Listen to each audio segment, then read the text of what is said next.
किंवा नमिता ताई.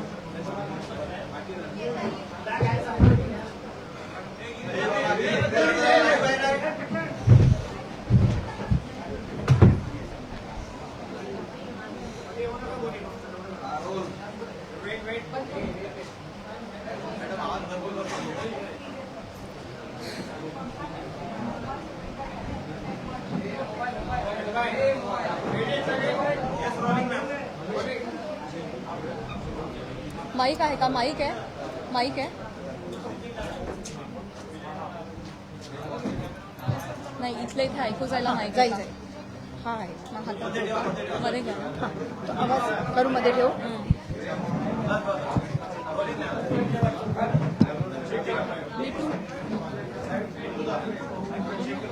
Hello hello hello hello hello ऐकू येत आहे? Hello hello hello hello.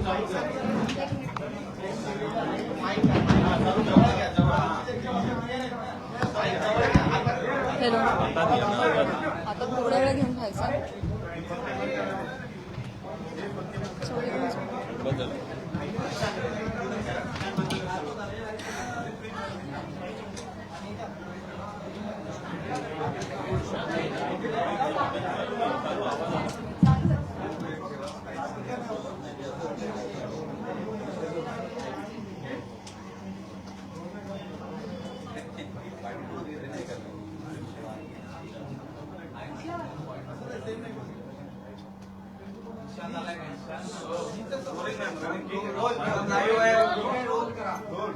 भाऊ येतोय आणि आमच्या वकीलबाई येत आहेत. त्यांची वाट बघायची आहे का सुरू करायचं?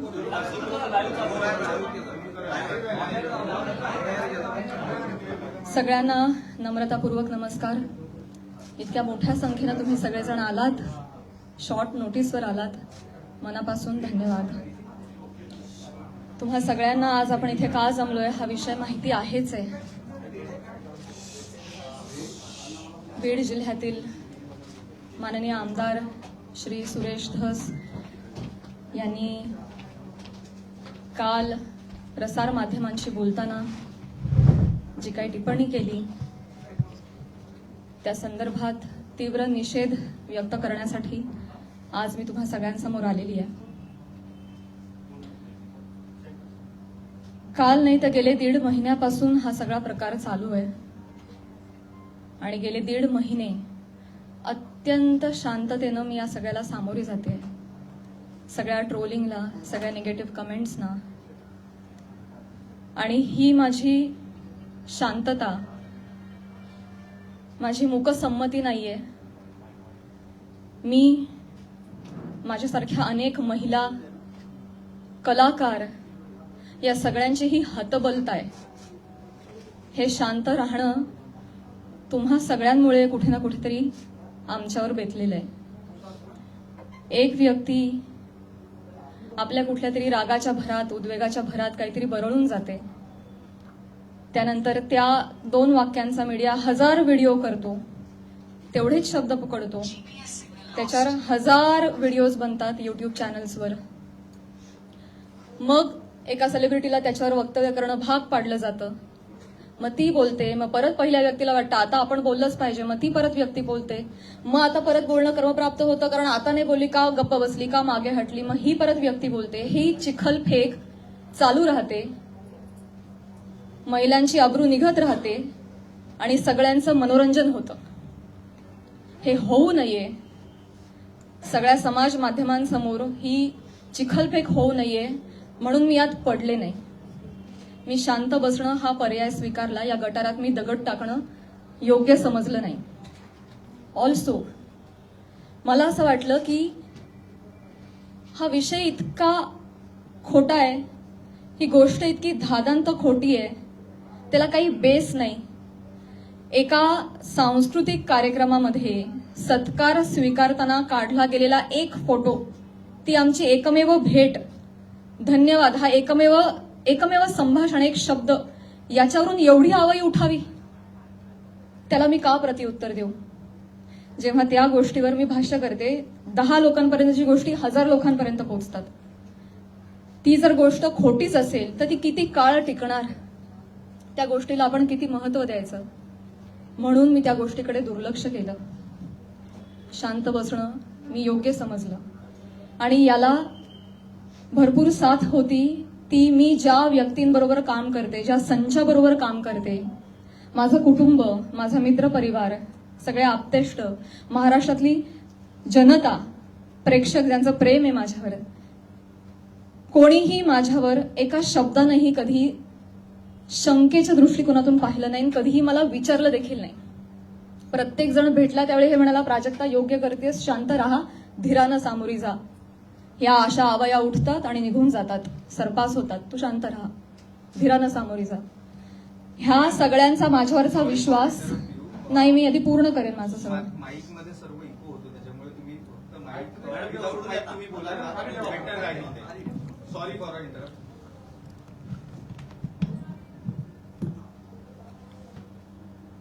तर ह्या सगळ्या ज्या आवया असतात, जशा निघतात तशाच निघून जातात.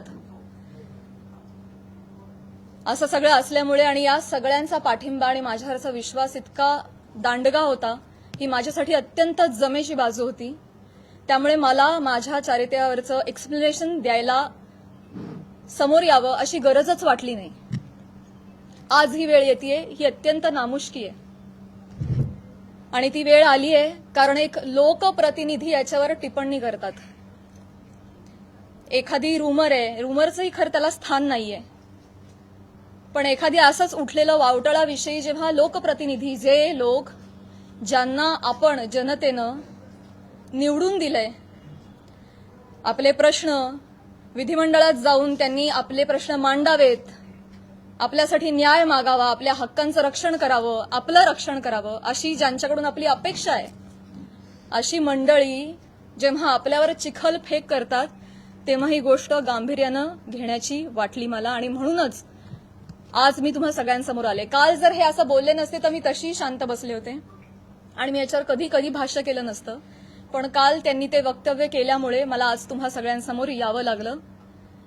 कारण जेव्हा एक लोकप्रतिनिधी असतो जो हजारो लाखोंचं नेतृत्व करतो, लाखो जनता त्यांच्या विचारांना फॉलो करते, जेव्हा ते बोलतात तेव्हा त्यांची विचारधारा लाखोंची विचारधारा होते, ते त्या गोष्टींवर कुठेतरी ठसा उमटवतात आणि खरी आहे असं भासवतात, तेव्हा मात्र ही फार गंभीर बाब होऊन जाते. माझा एक बेसिक प्रश्न आहे सुरेश धस साहेबांना. तुम्ही एक राजकारणी आहात, आम्ही एक कलाकार आहोत.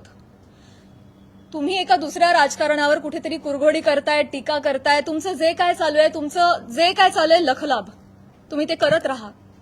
या सगळ्यांमध्ये तुम्ही कलाकारांना का खेचता? आम्हा कलाकारांचा ह्याच्यामध्ये काय संबंध? काय बीडमध्ये काहीतरी कायदा सुव्यवस्थेचा काही प्रश्न निर्माण झालेला आहे, त्याच्यावर भाष्य करत असताना कलाकारांवर गाडी का घसरते? बर, ते इव्हेंट मॅनेजमेंट विषयी काहीतरी सांगत होते की यांच्याकडून शिकावं इव्हेंट मॅनेजमेंट, मान्य. पण मग महिला कलाकारांचीच का नावं येतात? का परळीला कधीच कोणी पुरुष कलाकार गेला नाही का हो कार्यक्रमाला? त्यांची नावं का नाही येत? इव्हेंटमॅनचं तुम्हाला जर एक उदाहरण द्यायचं आहे तर पुरुष कलाकारांची नावं घ्या ना. महिलांची नावं घेऊन अतिशय कष्टानं ज्या महिला अतिशय छोट्या फॅमिलीमधून येऊन संघर्षमय आयुष्य जगत मोठ्या होतात आणि आपलं एक नाव कमवतात, त्यांची प्रतिमा ते असं बोलून डागाळतात. हे कितपत योग्य आहे? तुम्हाला उदाहरण द्यायचे, तुम्ही पुरुष कलाकारांची नावं द्या. पण त्यांनी तसं केलं नाही. त्यांनी त्यांच्या वैयक्तिक स्वार्थासाठी फिल्म इंडस्ट्रीमध्ये काम करणाऱ्या महिलांची नावं घेतली, त्याचा वापर केला, गैरवापर केला. त्यांनी स्वतःचा टीआरपी वाढवण्यासाठी महिलांची नावं घेतली, अतिशय कुत्सितपणे टिप्पणी केली, अतिशय कुत्सितपणे.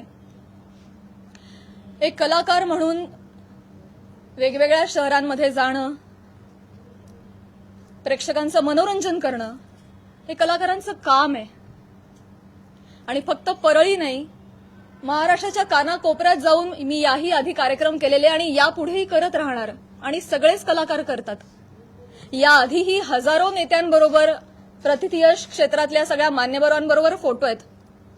मग तो फोटोचा रेफरन्स उचलून तुम्ही कोणाही बरोबर असं नाव जोडून टाकणार का?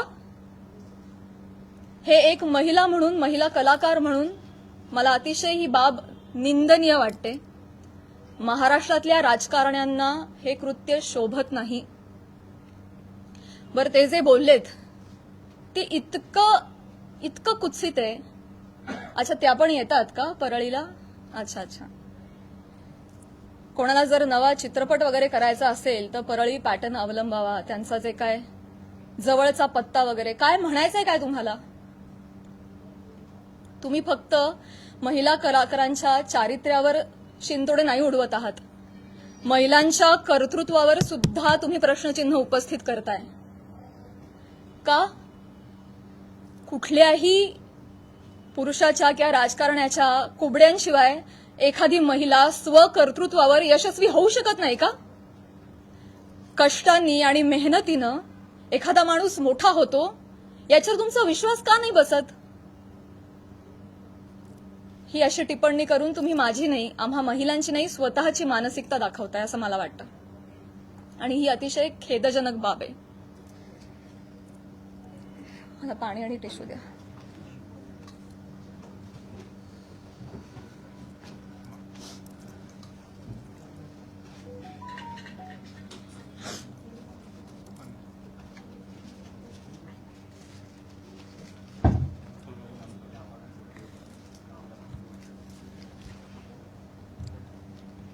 महिलांची अब्रू, इस्पेशली फिल्म इंडस्ट्रीमधल्या महिलांवर फार सॉफ्ट कॉर्नर, फार सॉफ्ट टार्गेट, कोणी यावं, पटकन नावं घेऊन जावं.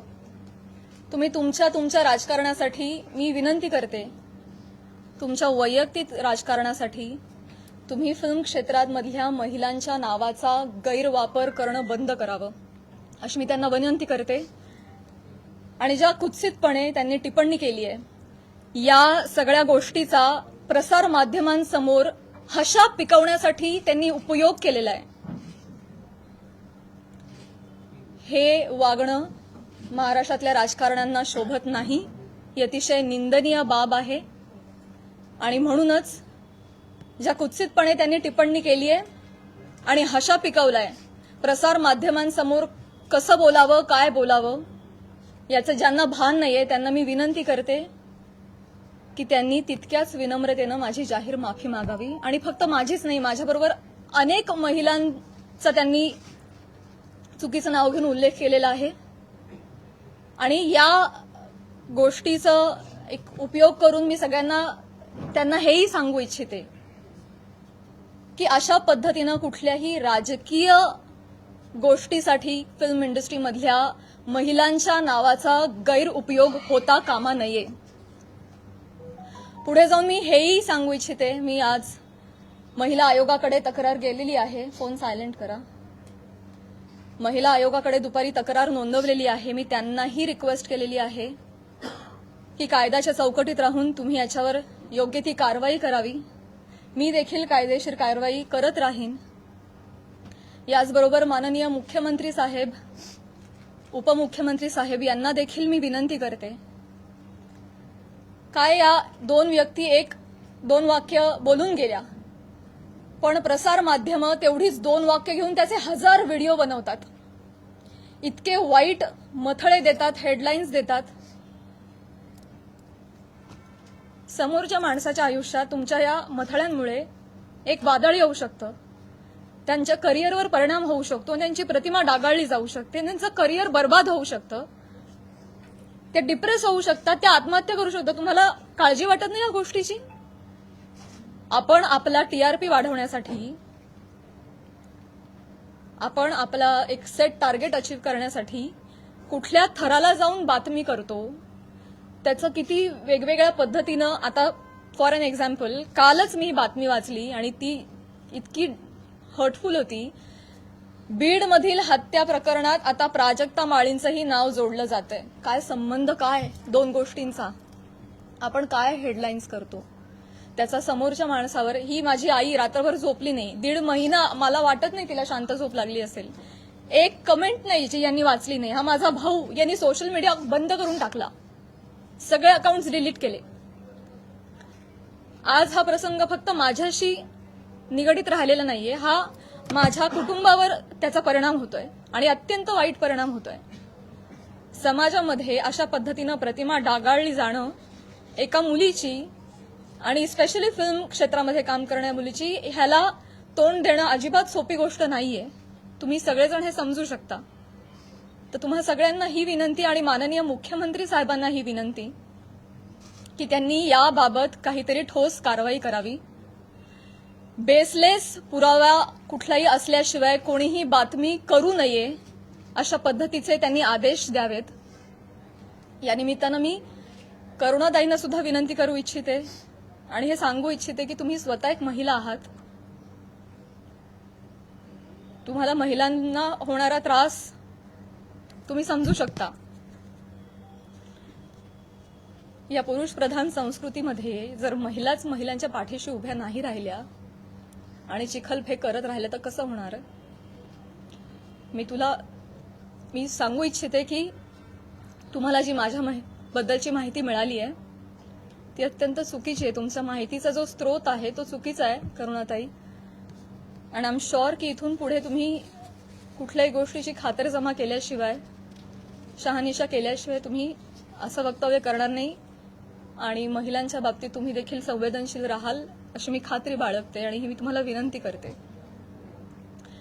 आणि मुख्यमंत्री साहेबांना ही विनंती करते की एका कार्यक्रमातला एका मंत्र्याबरोबरचा एक फोटो याच्यामुळे इतकं वादंग उठावं आणि इतकी आवई उठावी आणि त्याच्यावर हजारो न्यूज पोर्टल्सनी, युट्यूब चॅनल्सनी ह्याच्या न्यूज बनवाव्यात आणि वाटेल तसे ते लाईक्स आणि सबस्क्रिप्शन वाढवत राहावेत. त्यांना भीती नाहीये की याच्यावर कोणीही काहीतरी ऍक्शन घेईल म्हणून ते हे करतायत. म्हणून अशा पद्धतीनं महिला कलाकारांची अब्रू वेशीला टांगली जाते. तर याबाबत काहीतरी कडक कारवाई त्यांनी केली पाहिजे. आणि असं जर होत राहिलं, आता 1000 कार्यक्रमामध्ये 1000 माणसांबरोबर नावं जोडली गेली, तर मला सांगा इथून पुढे कलाकार सुद्धा कुठल्याही राजकीय नेत्यांनी आयोजित केलेल्या कुठल्याही सांस्कृतिक कार्यक्रमाला जातील का हो? ते सुद्धा धजावणार नाहीत. पुढची भविष्यातली मंडळी सुद्धा विचार करतील, अरे कलाक्षेत्रात पाठवायला नको पोरांना, ते काय बरं नाही. आमचं कलाक्षेत्र बदनाम नाहीये, ही सगळी मंडळी त्याला बदनाम करतात. आम्ही मनोरंजन करण्याचं काम करतो, तुम्ही आमची नावं मनोरंजनासाठी वापरता, स्वार्थासाठी वापरता, स्वतःचा टीआरपी वाढवण्यासाठी वापरता. हे अत्यंत चुकीचं आहे. आणि स्पेशली महिलांची नावं पटकन कशी तोंडावर येतात, पुरुषांची नावं का येत नाहीत, यासाठी एक टूल बनवलं जात आहे महिला कलाकारांना. ह्याबद्दल मला खेद वाटतो. आणि मी पुन्हा एकदा सांगेन की मुख्यमंत्र्यांना विनंती की तुम्ही याबाबत ठोस कारवाई करावी, आदेश द्यावेत. सुरेश धसांना मी विनंती केलेलीच आहे की त्यांनी जाहीर माफी मागावी. आणि या निमित्तानं मी प्रसार माध्यमांना सुद्धा विनंती करेन. मी पुन्हा तेच बोलते. अनेक युट्यूब चॅनल्स, माझी सोशल मीडियाची टीम लीगल नोटीस पाठवून थकली. एक युट्यूबचा व्हिडिओ डाऊन होतो तर 3 रोज नव्याने उभे राहत होते. तर एखाद्या गोष्टीचा एक संदर्भ घेऊन तुम्ही वाटेल ते मथळे देऊन जे न्यूज करता, तुम्ही सुद्धा कुठेतरी या बाबतीत स्पेशली महिलांच्या चारित्र्यासंबंधात असलेल्या गोष्टींवर तुम्ही तरी संवेदनशीलता दाखवणार आहात की नाही? टीआरपीसाठी, तुमचं टार्गेट कंप्लीट करण्यासाठी किती खालच्या थराला जाऊन तुम्ही बातम्या करता, हे योग्य आहे का? असे मला तुम्हालाही प्रश्न विचारायचे आणि तुम्हालाही विनंती करायची की आपण सुद्धा एक सभ्यतेची पातळी सोडली नाही पाहिजे. आपण महाराष्ट्रात राहतो. महाराष्ट्र अतिशय सुज्ञ मंडळींचा प्रदेश आहे आणि तुम्ही कोणीही अशा पद्धतीनं मुळात आदेश आले पाहिजेत, त्याच्यावर ठोस कारवाई झाली पाहिजे. आणि आपण एक माणूस म्हणून सुद्धा, एक मराठी माणूस म्हणून सुद्धा आपण सुद्धा आपल्याला काहीतरी नियम घालून घेतले पाहिजेत असं मला वाटतं. काही सुरेश जसांची नुकतीच मी माझं पूर्ण करते भाऊ. या निमित्तानं महाराष्ट्रातल्या जनतेला सुद्धा मला म्हणायचं आहे की आपण आता एआयच्या जमान्यात आहोत. सोशल मीडियावर वाटेल तसे लोक व्यक्त होत आहेत. मॉर्फ करणं, video, photo, call recordings, fake generate करणं, फेक चॅट्स करणं हे अतिशय सोपं आहे. डाव्या हाताचा मळ आहे. आता हे फार अवघड नाही राहिलेलं आहे. तर महाराष्ट्रातल्या जनतेनं सुद्धा सतसत विवेकबुद्धी जागरूक ठेवावी आणि आपण सोशल मीडियावर कसे व्यक्त होतो याची सभ्यता पाळावी. आपल्या आई बहिणीच्या बाबतीत जर अशी गोष्ट घडली असती तर आपण असं लिहिलं असतं का, असं त्यांनीही विचार करावा. सारासार विचार करून व्यक्त व्हावं. सगळ्यांनीच ही जी बाब आहे ती अतिशय गांभीर्यानं घ्यावी. इथे मी फक्त माझ्या न्यायासाठी नाही बोलत आहे. इथे मी आज सगळ्या सिने क्षेत्रात, कला क्षेत्रात काम करणाऱ्या सगळ्या महिलांच्या वतीनं बोलतीये. आज त्यांचं प्रतिनिधित्व करते असं मी म्हणेन की समाजामध्ये उजळ माथ्यानं जगण्यासाठी आम्हाला एक फ्रीडम असलं पाहिजे, एक मान सन्मान ठेवला गेला पाहिजे. यासाठी तुम्ही सुद्धा ती डिग्निटी पाळणं गरजेचं आहे आणि तो मान सन्मान देणं गरजेचं आहे असं मला वाटतं आणि तुम्ही ते कराल अशी मी आशा व्यक्त करते. एक प्रश्न असा होता आता आपण ज्या पद्धतीने आता एकच प्रश्न आहे. काही सुरेश दास यांचं महिला statement आयोगाकडे आहे की आपण माफी अच्छा मागणार नाही. ओके, वन बाय वन जाऊया. सुरेश दास म्हणताय प्राजक्ता माळींची माफी मागणार नाही. सुरेश दास म्हणताय प्राजक्ता माळींची मी जाहीर माफी मागणार नाही. मी त्यांना मागणी केलेली आहे.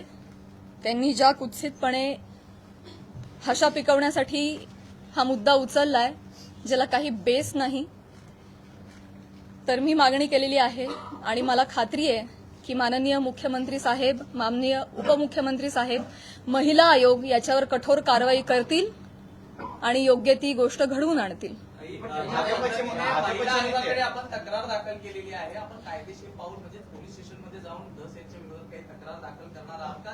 ज्या पद्धतीने आता ते म्हणतायत की आम्ही माफी मागणार नाही म्हणून, तर आपण कायदेशीर पाऊल नेमकं काय उचलणार आहात? महिला आयोगाकडे तक्रार दिलेली आहे. आज किंवा उद्या मुख्यमंत्री साहेबांची भेट मला मिळणार आहे. त्यांना समक्ष जाऊन मी पत्र देणार आहे. उपमुख्यमंत्री साहेबांना जाऊन भेटणार आहे. त्यांना देखील समक्ष जाऊन पत्र देणार आहे, निवेदन करणार आहे. आणि जर गोष्ट काही घडली नाही आणि ही देखील महिला म्हणून हलक्यात घेतली तर डेफिनेटली माझ्या वकिलांमार्फत मी योग्य ती कारवाई करेन.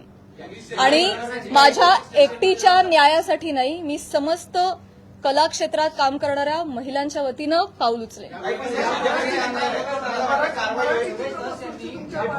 आमदार आहेत आणि मुख्यमंत्री गृहमंत्री कारवाई करतील असं वाटतं. आता तुम्हाला एक चान्स दिला ना, बाकीच्यांना पण चान्स. या प्रकरणाची सुरुवात तुम्ही उल्लेख देखील केला, करुणा मुंडे यांच्या व्हिडिओपासून झाली होती. तर तुम्ही सुरेश दस यांच्यावरती कारवाई करावी अशी मागणी करताय. करुणा मुंडे यांची तक्रार तुम्ही महिला आयोगाकडे केली का किंवा करणार आहात का? मी ऑलरेडी त्यांना देखील नोटीस पाठवली आहे, करुणाताईंना तेव्हाच पाठवली आहे आणि त्यानंतर त्यांनी काही वक्तव्य केलं नाही, त्या शांत बसल्या. त्यामुळे मी पुढे काही त्यांच्यावर कारवाई केली नाही. डेफिनेटली आहे. मराठी चित्रपटसृष्टी, सगळे कलाकार खंबीरपणे माझ्या पाठीशी आहेत आणि मी सगळ्यांचं नेतृत्व करेन. सुरेश दस यांनी जी पत्रकार परिषद आपली चालू आहे त्याच्यानंतर त्यांनी प्रतिक्रिया अशी दिली की हे संतोष देशमुख प्रकरण दुसरीकडे नेण्यासाठी म्हणून तुम्ही पत्रकार परिषद. मला हेच सांगायचं आहे तुम्हाला सगळ्यांना, हेच सांगण्यासाठी आज मी आली आहे की तुमच्या राजकीय हेतूसाठी तुम्ही कला क्षेत्रातल्या कलाकारांची नावं का जोडताय? कलाकारांचा आणि राजकारणाचा काही एक संबंध नाहीये. तुम्ही जर कालच्या त्या भाषणामध्ये आमचं नाव घेतलं नसतं तर आज मी तुमच्यासमोर इथे नसते. मी आज माझ्या ज्योतिर्लिंग यात्राला असते. त्यांनी नाव घेतल्यामुळे आज मला इथे बसावं लागतंय. त्यांनी सुरू केली ही गोष्ट. त्यामुळे तुम्ही असा अर्थ जोडू नका, ही तुम्हालाही विनंती. आणि मुळात राजकारणाचा आणि कलाकारांचा काही संबंध नाही. तुम्ही तो ओढून आणू नका. स्पेशली महिला कलाकारांना तुम्ही इथे त्यांच्या प्रतिमा डागाळू नका. येस, हो, इथे मुलगी बोलतीये. या सगळ्या चिखलफेकमुळे कुठेतरी कुठेतरी कलाकार कोणत्याही गोष्टीवर भूमिका घेताना म्हणजे काचकूच करतात असं वाटतं का? भीती वाटते ना, कारण प्रसार माध्यमं त्याला चुकीची प्रसिद्धी देतात. मग यामुळेच पुढे कधी काही म्हणूनच मुख्यमंत्र्यांना मी विनंती करणार आहे की जर कुठलाही पुरावा नसेल तर प्रसार माध्यमांनी स्पेशली युट्यूब चॅनल्सनी जर अशा काही बातम्या केल्या तर त्यांच्यावर कठोर कारवाई करावी. इनफॅक्ट तशा पद्धतीचे निर्देश त्यांनी आत्ताच जारी करावेत. सुरेश दादांनी फक्त माफी मागावी एवढंच तुमची मागणी आहे की कारण जरी त्यांनी माफी मागितली तरी त्यांच्यावर कारवाई करण्यात येईल अशी मागणी? मला आहे ना प्रॉब्लेम एक दोन व्यक्तींनी बोलण्याचा नाहीये, या मला प्रवृत्तीचा त्रास आहे. हा प्रघात पडता कामा नाहीये की कोणीतरी काहीतरी फार कष्टाने नाव कमवतो, कोणीतरी एक काहीतरी येऊन बोलून जातं आणि अख्खी इमेज डागाळते. स्पेशली महिलांच्या बाबतीत मी पुन्हा तेच म्हणेन की नाव घेताना त्यांनी 3 महिलांचं का नाव घेतलं? पुरुष कलाकार गेलेच नाहीत का हो परळला कधी कार्यक्रमाला? मी जेव्हा गेले होते कार्यक्रमाला तेव्हा माझ्याबरोबर सुद्धा प्रसाद खांडेकर, गौरव मोरे ही मंडळी होती, अमीर हडकर, आमचे सगळे कलाकार होते, त्यांची नाही नावं आली. त्यामुळे स्त्री कलाकारांना याच्यामध्ये गोवू नये. राजकारण्यांनी स्वतःच्या स्वार्थापायी टीआरपी त्यांच्या अशा पद्धतीनं वाढवू नये आणि गैरवापर करू नये. हिंदी असो किंवा मराठी सिनेमा, राजकीय नेते मुख्यतः कलाकारांना टार्गेट करतात. हे हेतुपुरस्सर किंवा जाणीवपूर्वक वक्तव्य केल्यानंतर त्यांना प्रसिद्धी मिळते. मला हे माहिती नाही ते विरोध देण्यासाठी असं वक्तव्य होतं असं वाटतंय का? आणि याचा पाठपुरावा म्हणून तुम्ही कलाकारांची काही संघटना बांधणार का किंवा त्याला एकत्र आणणार का आगामी काळात? मला हेच म्हणायचं आहे की ते काहीतरी बोलून जातात, एक काहीतरी वल्गना करून जातात. खरं तर त्यांनी अशा पद्धतीच्या वल्गना हाणून पाडल्या पाहिजेत एक लोकप्रतिनिधी म्हणून, पण ते त्याला हवा देत आहेत ही गोष्ट चुकीची आहे. पण त्यांना जेव्हा कळेल पुढे जाऊन की त्यांच्या एका वक्तव्याचे 1000 वेगळ्या पोर्टल्सनी 1000 न्यूज केल्यात, हे त्यांना कळल्यानंतर खरं तर तेही करणार नाहीत, करुणाताई बोलणार नाहीत. पण त्यांना ही पुढे गोष्ट एवढी मोठी घडतीये ह्याची त्यांना कल्पना नसावी कदाचित. मला जेवढे त्या 2 व्यक्ती बोलल्या याचा त्रास आहे तेवढाच त्रास मला प्रसार माध्यमांनी केलेल्या फेक न्यूजचा देखील आहे. सो डेफिनेटली याच्यावर कारवाई व्हावी असं मला वाटतं. या विषयांवर बोलणं टाळतात, सोडून देतात. त्याच्यामुळे तुम्हाला वाटतं का की त्यांना बोलायला वेळ मिळतो किंवा तो चेष्टा मस्करीचा विषय होतो? करुणा मुंडेंनी जेव्हा तुमच्यावर टीका केली तेव्हा जर तुम्ही उत्तर दिलं असतं तेव्हा पुन्हा एकदा तुमचं नाव अशा प्रकारे घेतलं गेलं नसतं असं वाटतं? पुन्हा एकदा मी तेच म्हणेन, पुन्हा एकदा मला तेच म्हणायचंय का कलाकार पुढे येत नाही. मी पहिलं वाक्य म्हणाले की या सगळ्यामध्ये आमची हतबलता आहे गप्प राहण्यामध्ये. का? कारण समाज माध्यमांमध्ये ही चिखलपेक चालू राहते. विषय एवढा असतो कुठेतरी वेगळीकडे जाऊन पोचतो. आज तुम्हाला काय वाटतंय हे चालू राहतं. त्यामुळे कलाकार शक्यतो यामध्ये पडत नाहीत. आणि बरीच मंडळी, मी फक्त कलाक्षेत्र म्हणत नाही, बऱ्याच क्षेत्रांमधली मंडळी गप्प राहणं हा पर्याय निवडतात, कारण हे असं जाहीरपणे चिखलफेक होत राहते. म्हणूनच या संदर्भात जर काहीतरी रूल्स अँड रेग्युलेशन्स आले, कठोर नियम आले की जर या गोष्टीमध्ये तथ्य सापडलं नाही, जर कुठला पुरावा सापडला नाही तर त्यांच्यावर कायदेशीर कारवाई होईल त्या न्यूज पोर्टलवर किंवा युट्यूब चॅनलवर. असा जर आपल्याकडे नियम आला ना तेव्हाच जाऊन हे बंद होणार आहे.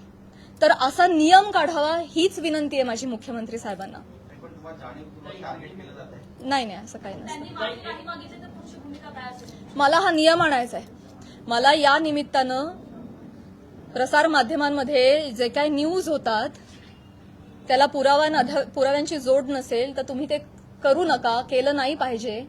ते खोटं आढळल्यास कायदेशीर कारवाई होईल अशा पद्धतीचा नियम आला पाहिजे. हे माझं खरं उद्दिष्ट झालंय. आता ते म्हणाले की मुंबईत जाऊन मी बोलणार आहे प्राजक्ता माळीसोबत. स्वागत आहे.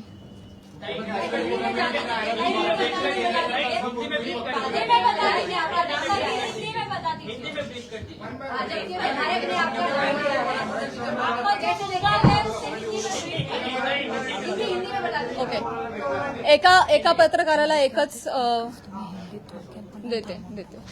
एका पत्रकाराला 4 वेळा संधी नाही मिळू शकणार. आपका नाम लिया है जिस पर आप आज मराठी उत्तर द्या ताई. थोड़ा एक्सप्लेन हो देना, क्या बताएंगे इस पर? सगळ्यात शेवटी हिंदी बोलू, मराठी अजून 1-2 प्रश्न घेते. सगळ्यात तसं देखील म्हटलंय की तुम्ही एक प्रश्न विचारला ना? मी नाही विचारला. नक्की विचारला नाही. माईक खाली करा.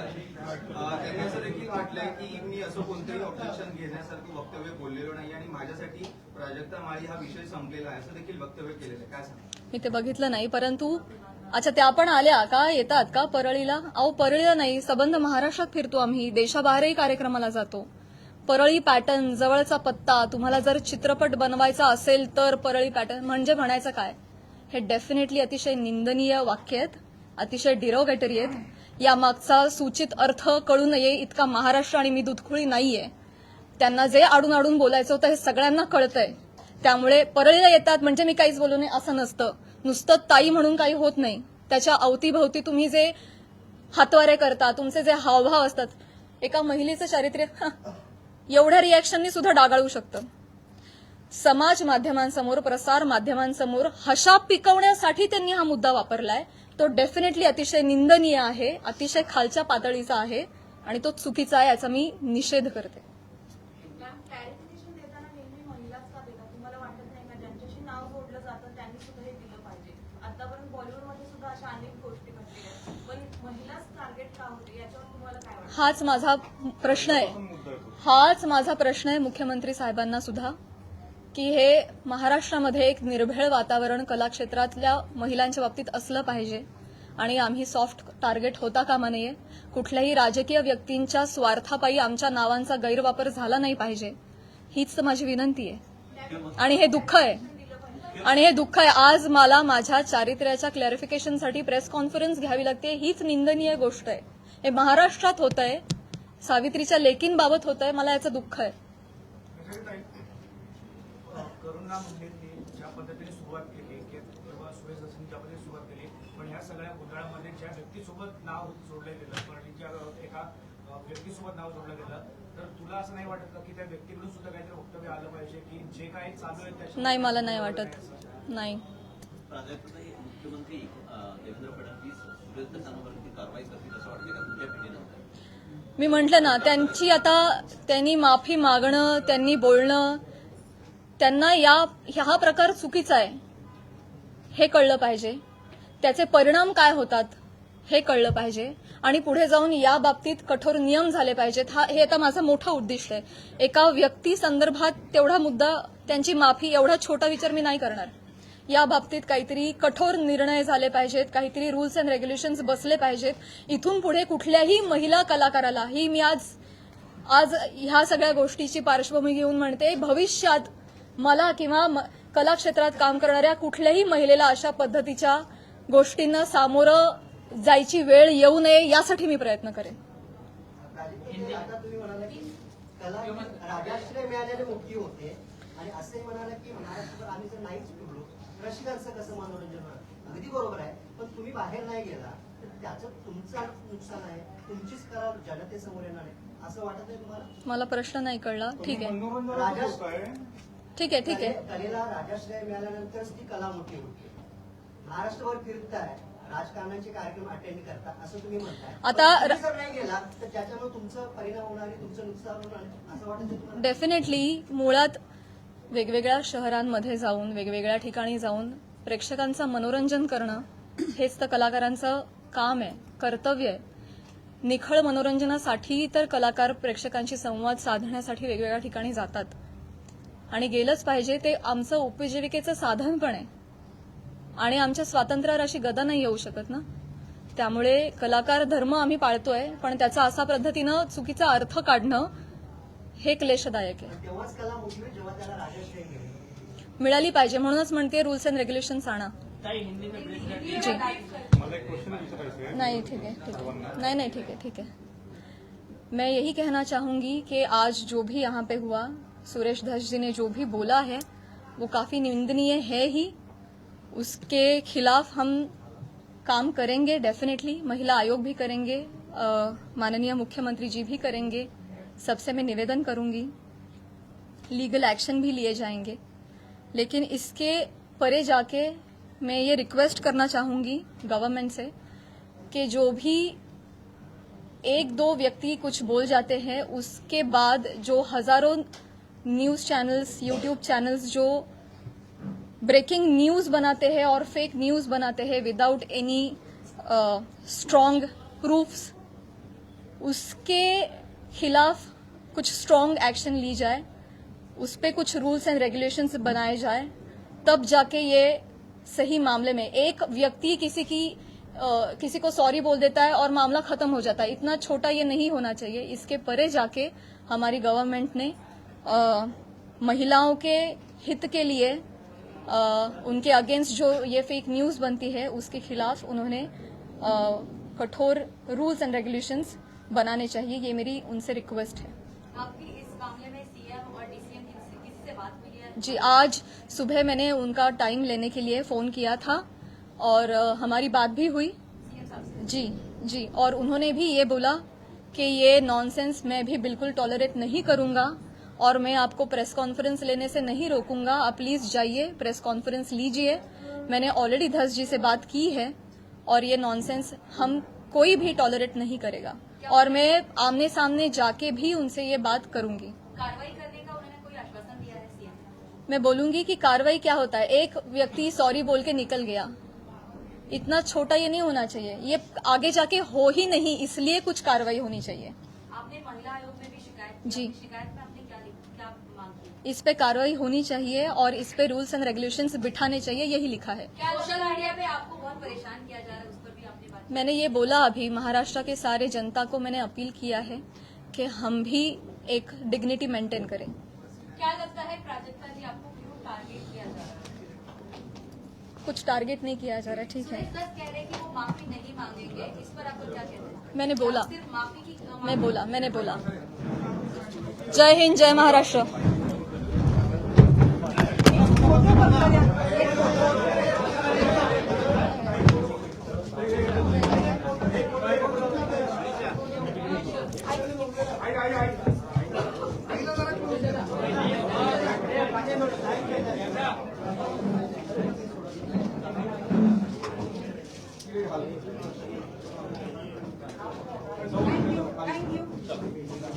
धन्यवाद।